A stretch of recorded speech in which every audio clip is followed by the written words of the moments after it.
Hey there everyone, this is Samuel Johnson and welcome back to the Xiaolin Perspectives. And today we're going to be discussing episode 17 of Xiaolin Showdown, The Crystal Glasses. And this episode begins with Dojo getting a bad rash. You see, somewhere in the world there is a smorgasbord of Shengong Wu that are getting ready to reveal themselves all at once. And unfortunately, the build up to them revealing themselves is having a effect on those that are more sensitive to that, i.e. Wuya and Dojo. Now, we don't really see anything with Wuya this episode, as I think she only appears in, maybe a 2 or 3 scenes in the episode. But for Dojo, how it's manifesting until these Shengong Wu reveal themselves is in said rash, and it's causing him to scratch himself wherever, and causing him to start blistering up and all that. However, in the midst of all this, a new Shengong Wu does reveal itself. A single Shengong Wu. In this case, the titular crystal glasses. A pair of glasses that, have crystals for lenses that give whoever wears them the power to see the future. As such, since it's still a new Shengong Wu, the Xiaolin monks take Dojo to Russia where the crystal glasses are located. Unfortunately, though, Dojo's rash is still kind of irritating him, and so before the Xiaolin monks go and look for the glasses, they go around a little bazaar trying to see if they can find anything that can help soothe Dojo's rash, and they end up getting aid from a vendor by the name of Vlad, who says he has an old family remedy that if they douse Dojo in the stuff, it could help ease his rash. And so, after paying with American money, I think it might be Russian. I don't know. Point is, they have money that they pay him. They douse Dojo, and Dojo directs them to where the crystal glasses are, which is at an old. Hold on one second. Sorry, blanked on the word. It's at the crystal glasses are at an old palace, and so the Xiaolin warriors end up heading to said palace, and sure enough, there the crystal glasses are, right in the main area, with them being set on a statue. Unfortunately for them, that's when Jack Spicer and co arrive, and Jack Spicer has brought some backup in the form of a shape-shifting robot that was previously a moped. As such, the Xiaolin monks do their best to try and fend off this robot, while Jack Spicer makes a grab for the glasses.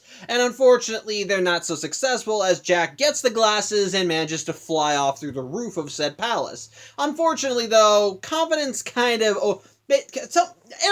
of gets to the evil boy genius, as he takes a break on the top of the palace, but ends up slipping on snow and falls right on his face, right into a cart that Vlad was pushing. As a result, the fall from basically the impact ends up knocking the crystal glasses off of him and right onto Vlad, and Vlad ends up threatening Jack for ruining his cart, which prompts Jack to just run like hell. As such, the monks end up racing outside and see this confrontation, and they compliment Vlad for his good moves, for being able to send Jack packing and all that crap, and that they think maybe they could use his help.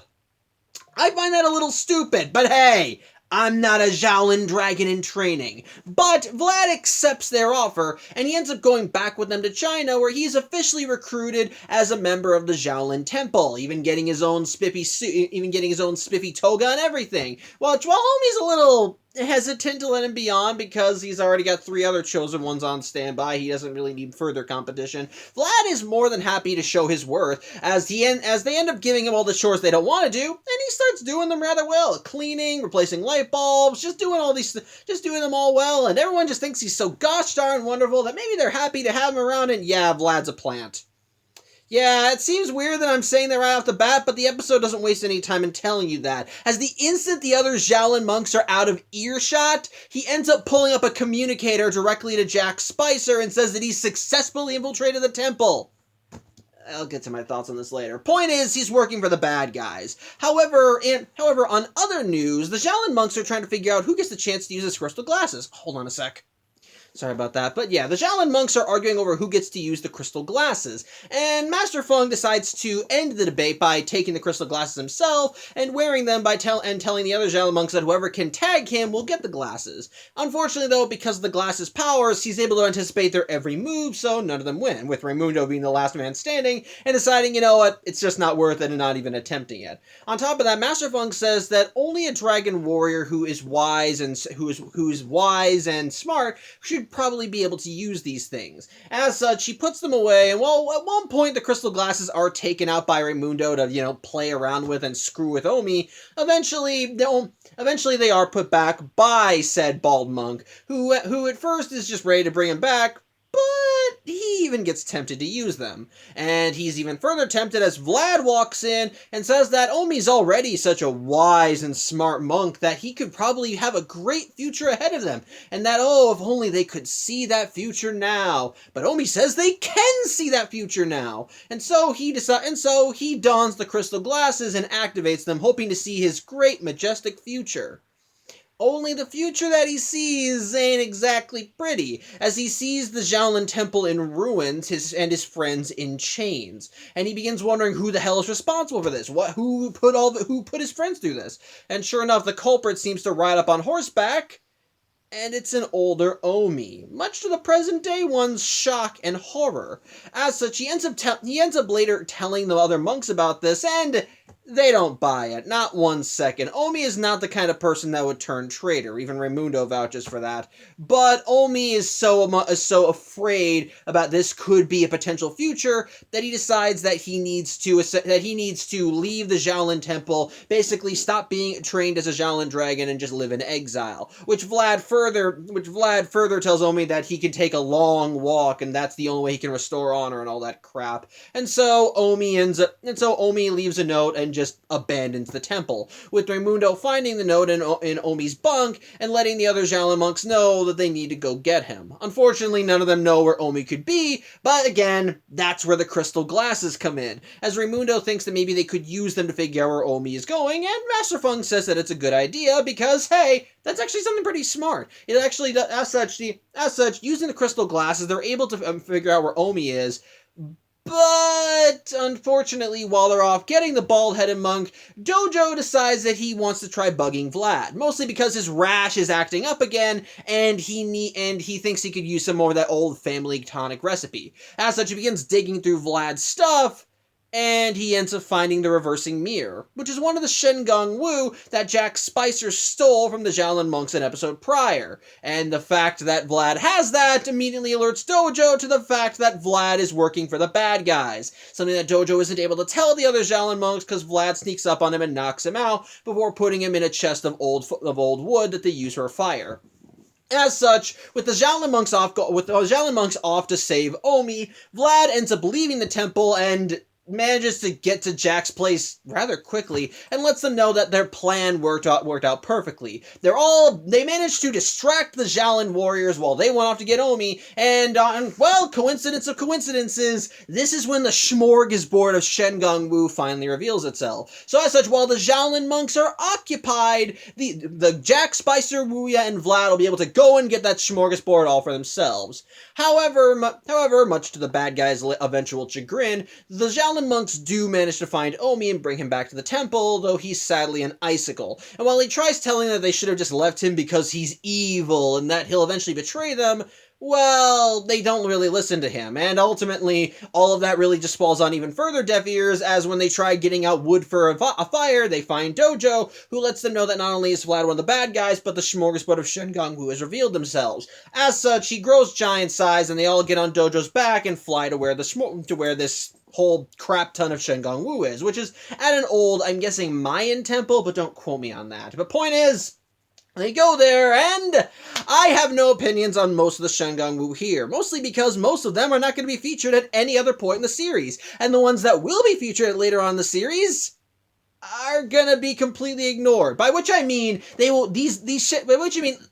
this pile of Shengong Wu, you will see Shengong Wu that apparently reveal themselves again later in the series, which means either one, the Shengong Wu that we see here are fake, save for maybe a few, or they lost them and they had to be revealed again. Point is, most of the Shengong Wu here are not going to have any significance in later episodes until they become plot important, and even then, when they do become plot important, the episodes will act like this is the first time we see them. So that's really all I have to say on that. And when one of these Shengong Wu is important, I'll let you know. Point is, Wuya, Jack, and Vlad arrive, and they think, oh yes, we got it. We got all the Shengong Wu. They're all ours. But that party is quickly quelled as the Xiaolin monks arrive, riding on the ice block that is Omi. As such, the bad guys, annoyed, end up sticking some of Jack's jackbots on the group. And while the heroes do their best to try and put up a good fight, it's kind of evenly matched. And well, in some cases, the bad guys are even are actually getting some legs up, as at one point they even managed to tie up Kimiko and steal a Shengongu she was using, namely the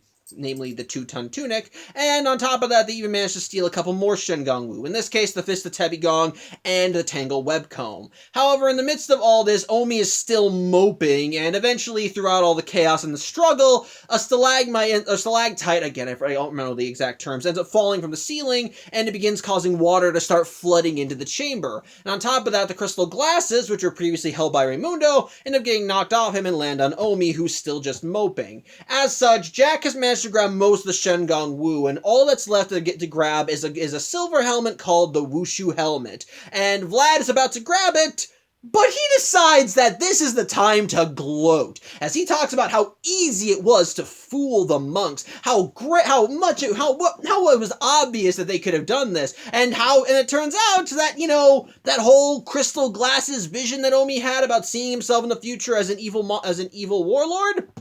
Load of crap! It turns out that the reason why Vlad urged Omi to do that was because, well, the reversing mirror. As apparently when Omi used the crystal glasses, Vlad was able to use the reversing mirror to create a false image, resulting in Omi seeing a future that was never going to happen. Which, when Omi hears this, he's a little pissed off! And Jack's also annoyed, because he even told Vlad to shut his trap. Point is, though, this gets Omi so mad that he breaks through the ice block, and just as Vlad grabs at the Wushu helmet, Omi does too, and thus, Omi declares a Xiaolin showdown, with Vlad wagering the 2-ton tunic he stole off Kimiko, and Omi wagering the crystal glasses. And the contest, which is for some reason decided by Vlad, is to escape the chamber before it floods. The first one out wins. And so, Xiaolin showdown is declared, and, yeah, it's still a pretty damn awesome setup, as all the rock formations end up slamming into each other and breaking apart, revealing golden statues, golden stalactites or stalagmites, and golden pathways that go off anywhere. The water actually starts surrounding the area until there's not even any rock left. It's just golden structures and pathways and just a tunnel of water, with it creating a funnel, with the water rising up, and just pathways going off in various directions. Again, it's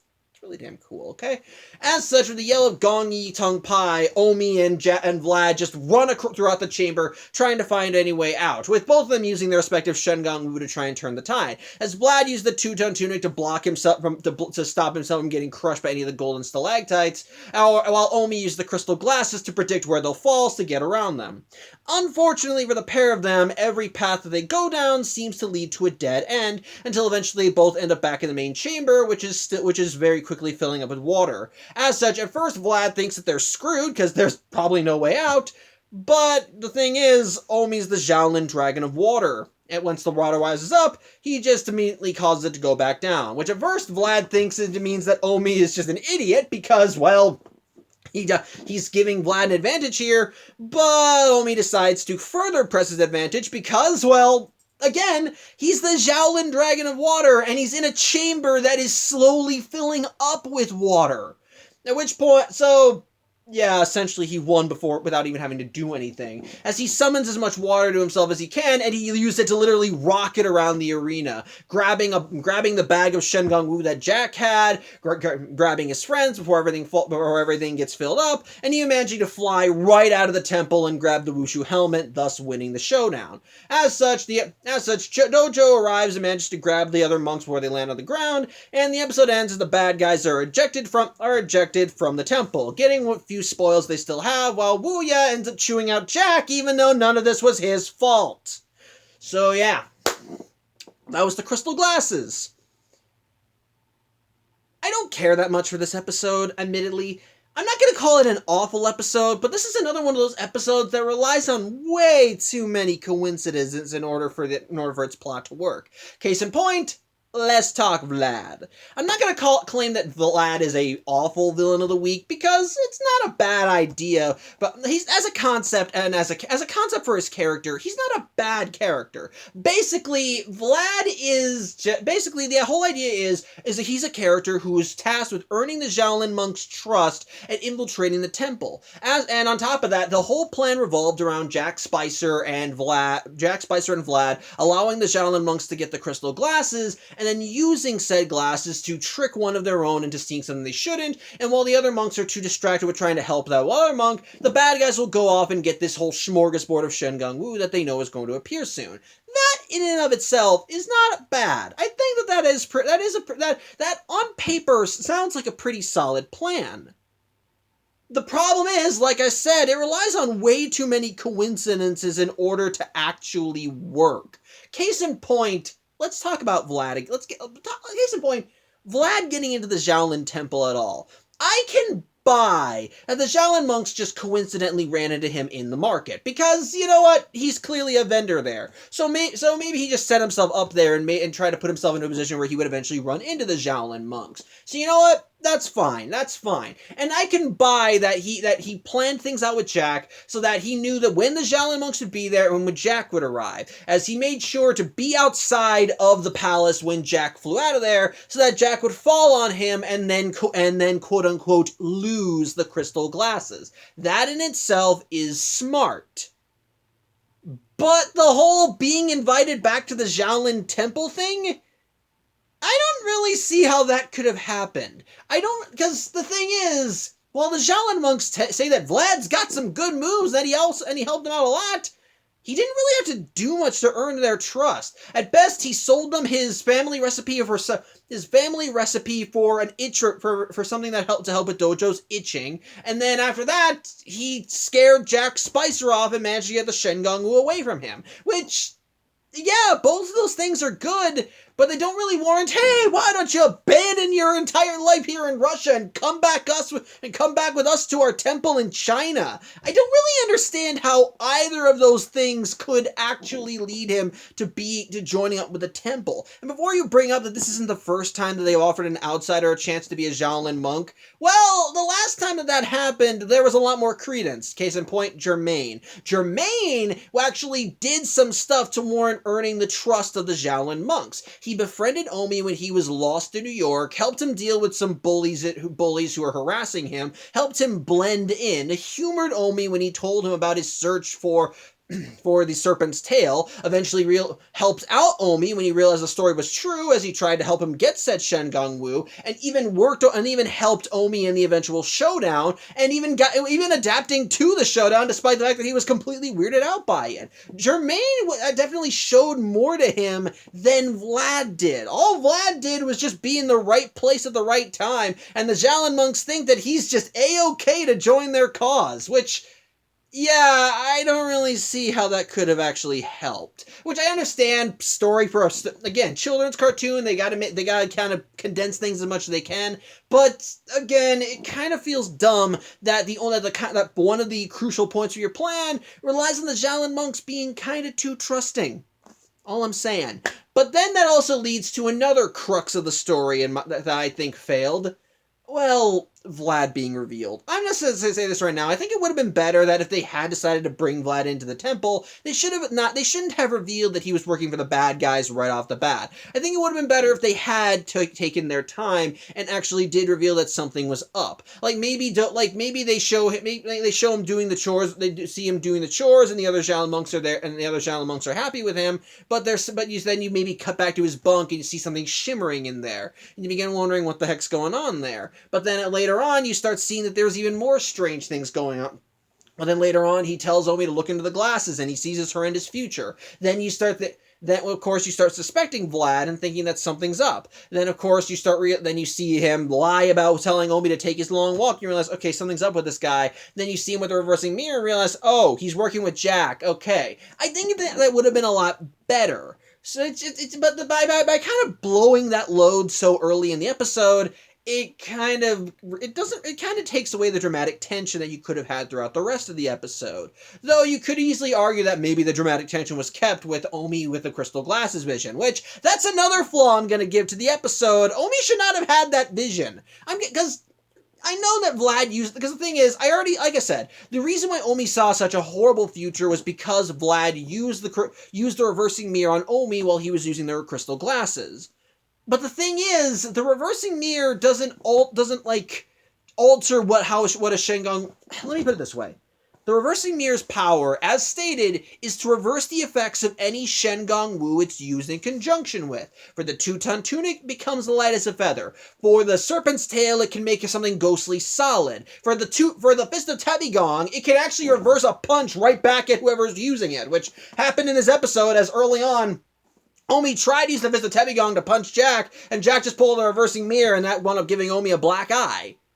But the crystal glass's power explicitly is that it has the power to see the future. Not potential futures, just the future. So shouldn't the crystal glasses in reverse a lot make it so that someone sees the past? I don't understand why the vision was altered by using the reversing mirror. If anything, it should have made Omi see something that happened in the distant past, not some bad future. I don't really see how the reverse of seeing the future is seeing something that will never happen. I guess maybe if the idea is that the crystal glasses show you the absolute future, and this one just completely screws it off and just kind of skewers it off and shows you something that could never possibly happen, which, if that was the case, it's fine, but they explicitly say the crystal glasses show you the future. So, and I figure the opposite of the future is the past, so I feel like that there should still be something working around there. And like even pointed out later in the episode, Vlad was stupid for having revealed a plan so casually like that. Even Jack Spicer and Wuya called him out on that, because that's stupid. They were winning. They only had like one Shengong Wu they had left to grab, and then Vlad fucked it all up because he felt like gloating. It's kind of dumb in that regard. And again, there's the whole flaw with the Shengong Wu smorgasbord amounting to jack and shit. Because, again, most of the Shengong Wu we see in there don't really matter. And if they do matter, it's only because they reappear later in a later episode being freshly revealed. Meaning that either the ones we see in this episode are fakes, or like I said, the Xiaolin monks lost them, which I'm willing to believe the former more than the latter, because the former at least makes more sense. The latter is just stupid. So, yeah, I'm going to consider that a problem. And on top of that, part of the whole crux of this plan would be knowing when these Shengong Wu were supposed to reveal themselves. I understand. Maybe the whole idea was that they had to send Vlad into the temple and for him to cause enough of a distraction and ruckus so that when the smorgasbord of Shengong Wu that revealed themselves when the smorgasbord of Shengong Wu finally revealed themselves, sorry, I'm getting tongue-tied, then the Xiaolin monks would be occupied. So maybe they didn't really have a plan for when it would happen. It's just that they knew it's going to be happening soon, so we got to get something to distract them. So you know what? That's fine. But it is so ungodly lucky that they planned it for just when these things finally revealed themselves. So I don't really understand it. It just kind of makes me scratch my head. I'm not going to claim the episode, but with that said, I'm not going to say the episode is just like awful. It's just that it's very distracting that the villain's plots all kind of revolve around a bunch of uncanny coincidences that really should not have been, that only really fell into place because of pure luck. It was because of pure luck that the Xiaolin monks let Vlad come into the temple. It was because of pure luck that apparently the reversing mirror did the thing it did. It was pure luck that they managed to get their distraction in place just as the smorgasbord of Shengong Wu revealed themselves, and finally the whole luck thing with Vlad, and then finally Vlad revealing it, Vlad just spilling the beans, that was just him being stupid. So again, I'm going to consider that a problem, as it requires too many coincidences that I cannot see anyone planning for, unless you're fucking Xehanort, in which point you can just mess with the plot as you want, and everyone can just say time travel. So, okay, yeah, Kingdom Hearts fan coming out there. Point is, it's stupid. With that said, is it an awful episode?